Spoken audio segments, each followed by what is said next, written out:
So doctor धीर, heart surgery के बाद रिकवरी में कितना समय लगता है और रिकवरी पेशेंट कोई भी पेशेंट कितना जल्दी रिकवर करता है, इन किन फैक्टर्स पे डिपेंड करता है? देखिए, रिकवर कैसे करता है, मैं आपको एक पेशेंट के ऐसे जवाब मैं दे दूंगा तो वो समझ में नहीं आएगा। मैं आपको एक पेशेंट की जर्नी बता देता हूँ। जिस तरीके से पेशेंट एक मेरे पास, आप ये बताएं कि कौन सा वाला, आप वैल्व वाला पेशेंट चुनना चाहते हैं, मिनिमल इन्वेजिव चुनना चाहते हैं, या बाईपास सर्जरी वाला चुनना चाहते हैं? आप मिनिमल।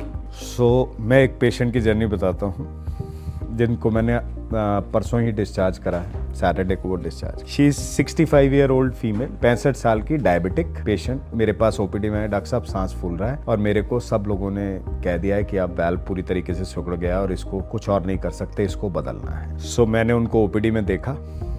ओपीडी में मैंने कुछ टेस्ट लिखे, अपने एनेस्थीसिया वालों को दिखाया और सीटी कराया, और उससे हमें पता चल गया कि हाँ साहब, हम इनका छोटा चीरे से वाल्व सर्जरी कर सकते हैं। सो उस पेशेंट को एक दिन पहले भर्ती करा। उसमें जब भी हम हार्ट सर्जरी करते हैं हमें सारे सिस्टम चेक करना पड़ा। जैसे मैंने आपको बताया ना, 3 सिस्टम, करंट सिस्टम, इको, हमने वो ईसीजी कराया, इको कराया। और हार्ट सर्जरी के अंदर ये हमारे पैकेज में है। हार्ट सर्जरी के लिए हम पूरे टॉप टू बॉटम हम सारी स्क्रीनिंग करते हैं। सीटी भी होता है, अल्ट्रासाउंड एब्डोमेन भी होता है, सब चीज हमने, सब उनकी डायबिटीज उसकी, क्योंकि इनकी उम्र 40 साल से ऊपर थी तो एंजियोग्राफी भी कराई, उसमें कोई ब्लॉकेज नहीं निकली।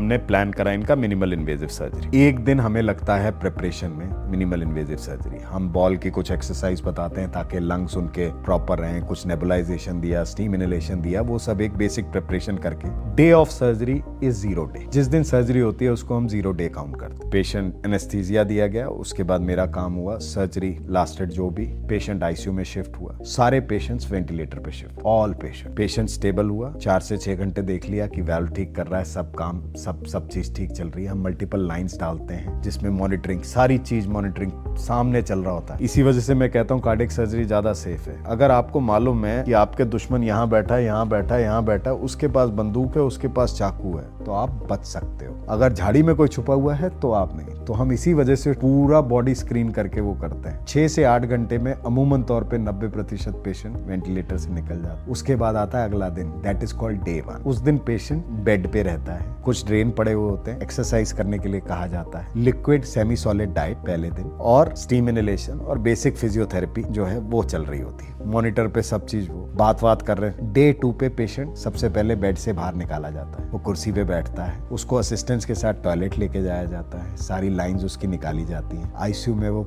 उसको चलाया जाता है। पेशेंट को कॉन्फिडेंस आ जाता है कि मैं खुद काम कर रहा हूँ। डे 3 पे हम आईसीयू से शिफ्ट कर देते हैं रूम पे। क्या कि आपको खुद टॉयलेट जाना है with little bit of assistance, diet उनकी जो वो डाइट खाना चाहते हैं वो, और नॉर्मल ब्लड टेस्ट में देख लेते हैं सब पैरामीटर्स ठीक। डे 4 पे इन पेशेंट्स का हम एक इको करा लेते हैं, ईसीजी होता है, इको होता है, छाती का एक्सरे होता है, सब चीज ठीक होती है। 5वें दिन छुट्टी हो जाती है। इनको रिस्ट्रिक्शंस क्या है? भारी वजन 10 किलो से ज्यादा नहीं उठाना, सडन मूवमेंट्स नहीं करना। तो सडन मूवमेंट्स की झटके से कोई मसल पुल ना हो जाए जिसकी वजह से सांस लेने में तकलीफ हो, इस वजह से, और कोई रीजन नहीं। ये मिनिमल इन्वेजिव का बता रहा, इस वजह से हम ड्राइविंग अवॉइड करते हैं 6 वीक्स के लिए। करना क्या है? वॉक, एक्सरसाइज और स्टीम इनहेलेशन, ये 3 चीजें।